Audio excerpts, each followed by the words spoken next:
योगी, मोदी और अमित शाह पर जानलेवा हमले के प्लान का खुलासा जो किया गया है, कैसे तीनों को एक साथ मारने का प्लान था, ये आज मैं आप लोगों को बताने वाला हूं। भारत के अंदर कौन शक्तियां हैं, क्या कोई राजनीतिक पार्टी या उसमें से कुछ लोग जो विदेशी माता या पिता के बोन हुए हैं, क्या उनमें से कोई लोग था? ये सारी चीजें मैं आप लोगों को बताने वाला हूं। भारत के अंदर रह के भारत का नमक खाकर कैसे भारत के प्रधानमंत्री, गृह मंत्री और यूपी के मुख्यमंत्री को एलिमिनेट करने का प्लान बनाया जा रहा था, ये चीजें मैं आप लोगों को आज बताने वाला हूं। जो पहली बार देख रहे हैं हमारे चैनल को सब्सक्राइब करें, इस वीडियो को सब लोगों के साथ शेयर जरूर करना और कमेंट सेक्शन में एक चीज आप मुझे बताना कि क्या आप सोचते हैं कि भारत के अंदर ऐसे लोग बैठे हुए हैं जो नहीं चाहते कि भारत में शांति बनी रहे और योगी को कभी भी प्रधानमंत्री नहीं बनने देखना चाहते हैं? आप कमेंट सेक्शन में इसका जवाब जरूर देना कि आप किसे प्रधानमंत्री देखना चाहते हैं मोदी जी के बाद। बंगाल में बीजेपी ने 207 सीटें जीती हैं, जो अपने आप में ऐतिहासिक है। पहले 3 सीटें थी, उसके बाद लास्ट इलेक्शन में 77 सीटें थी और अब की बार रिकॉर्ड तोड़ते हुए लगभग 3 गुना सीटें उन्होंने हासिल की है और अपने ही दम पर बहुमत हासिल कर लिया है। 4 मई को ये रिजल्ट आया था, लेकिन 5 मई को ही सिक्योरिटी पर्सनल, जिसमें सीआरपीएफ और पुलिस के कुछ जवान थे, उन पर हमला कर दिया जाता है कुछ लोगों के द्वारा। पहले ये बातें कही जा रही थी कि टीएमसी के गुंडे हो सकते हैं, लेकिन अब जो चीजें निकल के सामने आ रही है, उससे विदेशी मॉड्यूल, आईएसआईएस और अंदर बैठ के कौन उनका साथ दे रहे थे, इसका पता चला है। तो ये चीज भी मैं आपको बताऊंगा, लेकिन उससे पहले आपको बता दूं कि एक हत्या कल कर दी गई है। तो 4 को रिजल्ट आता है, 5 तारीख को यह हमला होता है सिक्योरिटी पर्सनल पे, लेकिन 6 तारीख का मैं आपको बताऊं, उससे पहले बता देता हूं, 5 तारीख को जो हमला हुआ है, ये ऐसे नहीं था। आप लोगों ने देखा था, ममता बनर्जी ने पहले भी कहा था, ये जो सीआरपीएफ की गाड़ियां आ रही हैं, ये आप पे हमला करने के लिए आई हैं। तो उसका परिणाम हुआ, जैसे ही रिजल्ट आया 5 तारीख को उन पर हमला कर दिया गया। अरे तलवारें तैयार रखी गई थी, बना बना के नई नई तलवारें टीएमसी के ऑफिस से बरामद की गई हैं, जिनसे हमला करने का प्लान था, फिर से वायलेंस करने का प्लान था। लेकिन 6 तारीख को जो हुआ, वो अपने आप में सारे भारतीयों को भैया चौकन्ना करने पर मजबूर कर रहा है, क्योंकि मोदी, अमित शाह और योगी पर खतरा मंडराने लगा है। एक सुनियोजित तरीके से 3 दिन पहले, यानी कि 3 तारीख को प्लान तैयार किया जाता है कि शुभेंदु अधिकारी, जो कि बीजेपी के हेड है बंगाल में, उन पर हमला करने का पूरा प्लान तैयार किया जाता है। उनके पीए एक गाड़ी में जा रहे थे, गाड़ी रोकी गई रास्ते में और उन पर 10 राउंड फायर किए गए। मौके पर ही उनकी मौत हो गई और उनका जो ड्राइवर था वो भी घायल हो गया। बस किस्मत ये थी कि शुभेंदु अधिकारी उस गाड़ी में नहीं थे। उनको असैसिनेट करने का पूरा पूरा प्लान तैयार किया गया था। अब आप पूछेंगे, इसका मोदी, योगी और अमित शाह जी से क्या फर्क है, और योगी जी क्यों? मोदी जी को चलो ठीक है, कई लोग चाहते हैं, विदेशी ताकतें भी चाहती है, लेकिन योगी को आपको मैं बता दूं, योगी जी जो हैं अगले पीएम कैंडिडेट हैं। यानी कि जितने भी बीजेपी को सपोर्ट करते हैं, जो नहीं भी बीजेपी को सपोर्ट करते, वो भी चाहते हैं अगर योगी जी एक बार आ गए तो भारत को हिंदू राष्ट्र बनाया जा सकता है। लेकिन हिंदू राष्ट्र की बात नहीं करेंगे अभी हम बात करेंगे इन पर खतरे की। आप लोगों को याद होगा, पहले प्रधानमंत्री मोदी जी की बात कर लेते हैं। 2004 में जब गुजरात के मुख्यमंत्री थे, तब मोदी जी को असैसिनेट करने का प्रोग्राम था। पूरा पूरा प्लानिंग कर ली गई थी। 2013 में पटना में जो हुंकार रैली थी, वहां पर ब्लास्ट कर दिया गया। मैं आपको पीछे भी लेके जा रहा हूँ, रिकॉर्ड्स बता रहा हूँ। 2021 में पीआईएफ ने अटैक किया था बिहार में रैली में। पंजाब में उसके बाद कार रोक दी जाती है मोदी जी की और दिखाया जाता है कैसे वहां पर जब मोदी जी वापस आए एयरपोर्ट पे, उन्होंने कहा जिंदा वापस जा रहा हूं। उस टाइम पे कांग्रेस के वहां पर सीएम थे। और फिर बांग्लादेश में एक सीआईए का एजेंट, जो रिटायर्ड फौजी कह लो, कुछ भी कह लो, उसको पॉइजन देके मार दिया गया था। बताया जाता है कि ये भारत की रॉ और रशिया की जो खुफिया एजेंसी है, दोनों ने मिलकर किया था और पुतिन ने उस टाइम पे मोदी को बचाया था, क्योंकि उस टाइम पे वो विजिट पे थे चीन में। और जब वापस आए तो उन्होंने कहा कि भाई वापस आ गया हूं इसलिए तुम ताली बजा रहे हो, या फिर गया था इसलिए ताली बजा रहे हो। अब पीएम मोदी पर पहले बिहार में इनपुट मिले थे, हालांकि उन्होंने बिहार की रैली आज अटेंड की है, जहां पे मुख्यमंत्री जो मंत्रिमंडल का विस्तार हुआ है उसमें गए हैं, लेकिन उनके पास सॉलिड इनपुट्स हैं। बल्कि योगी आदित्यनाथ और अमित शाह के लिए तो सीआरपीएफ को ईमेल भी भेजा गया था और उसमें कहा गया था सुसाइड अटैक किया जाएगा उनके ऊपर। यानी कि जैसे राजीव गांधी का आपने देखा था वहां पे वो महिला बांध के आई थी बम वगैरह, वैसे ही इन लोगों को असैसिनेट करने का प्रोग्राम था। आपको पता है योगी जी कई बार सभाएं भी करते हैं अपने वहां पे, लोगों से मिलते भी हैं। मोदी जी तो कई बार लोगों के बीच में भी चले जाते हैं। तो ये जो सुसाइड बॉम्बिंग का प्लान किया जा रहा है, ये आईएसआई मॉड्यूल है, लेकिन भारत में इसको कौन और क्यों सहायता करेगा? आप ये समझिए, बंगाल जो है बॉर्डर स्टेट है, आपको पता है, वहां पर फेंसिंग के लिए ममता बनर्जी जमीन नहीं दे रही थी सीआरपीएफ को, और वहां पर फेंसिंग नहीं हो पा रही थी। अभी तो ये भी बताया जा रहा है कि भारत सरकार ने सोचा है कि जहां जहां पे पानी है वहां पर जो कुछ ऐसे इलाके हैं फेंसिंग नहीं हो सकती, वहां पर पानी में मगरमच्छ और सांप छोड़े जाएंगे जहरीले, ताकि लोग यहाँ ना आ सके।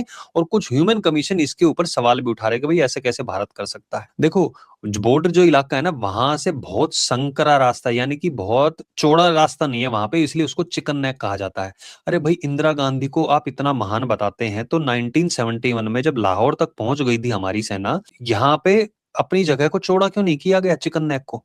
जो यहाँ पे पाकिस्तान को हिस्सा दिया गया था, पहली बात तो वो जवाहरलाल नेहरू और ये महात्मा गांधी ने वो हिस्सा दिया ही क्यों था? एक पाकिस्तान इधर, एक पाकिस्तान का हिस्सा इधर, ये अपने आप में बहुत आश्चर्यजनक है। ये जो इलाका दिया गया था उस टाइम पे चौड़ा नहीं किया गया, ये अब तक सरदर्द बना हुआ है। और यहां से भारत को काट के जो भारत के जो राज्य उस तरफ हैं, पूरी कोशिश है कि उसको काट के बांग्लादेश में मिला ले, और पाकिस्तान इसमें उसकी मदद करेगा, क्योंकि अभी बांग्लादेश और पाकिस्तान के बीच जो फ्लाइटें बंद हो रखी थी वो दोबारा तैयार कर ली गई, और आईएसआई के अड्डे वहां पर बना लिए गए, और वहां से लोग ऑपरेट कर रहे हैं। जो बॉर्डर था वहां पर सिक्योरिटी इसलिए बढ़ाई गई थी बंगाल में, क्योंकि आईएसआई के लोग भी वहां से आ रहे थे। अब जो ये हमले की बात है, अब उस पे आते हैं। 5 तारीख को और 6 तारीख को जो हमला किया गया, ये सिर्फ, अगर आप सोच रहे टीएमसी के गुंडों ने कर दिया, तो नहीं है।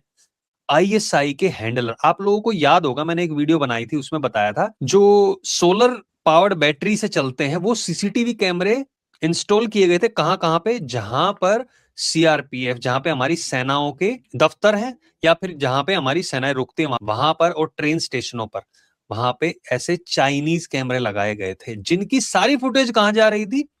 पाकिस्तान भेजी जा रही थी। ये मोबाइल में वीडियोस के साथ जब पूछताछ की गई थी, उसमें सबूत मिले थे। मैं आपको ऊपर से बात नहीं बता रहा हूं। तो हमारी सेना पर हमले का एक आपने एग्जाम्पल देख लिया। पंजाब में 2 जगह पे हमले हुए हैं, एक स्कूटर में ब्लास्ट बताया जा रहा है, एक जो हमारी सेनाओं की जो दीवार थी उसके पास आईडी का छोटा ब्लास्ट किया गया। ये कोशिशें क्यों की जा रही हैं? ये कोशिशें इसलिए की जा रही हैं डिस्टेबलाइज करने के लिए, क्योंकि सिर्फ आईएसआई का नहीं है, इसमें बताया जा रहा है सीआईए भी उनके साथ काम कर रहा है। बांग्लादेश में सत्ता परिवर्तन करने में सीआईए का पूरा पूरा हाथ था। अब भारत में सत्ता परिवर्तन कैसे किया जाए? क्योंकि नेपाल में भी हो गया, बांग्लादेश में भी हो गया, पाकिस्तान में भी हो गया, हर जगह पर इस तरीके से सत्ता परिवर्तन किया गया। भारत में नहीं हो रहा, क्यों नहीं हो रहा है? देखो, 3 बड़े हमले किए गए थे भारत पर।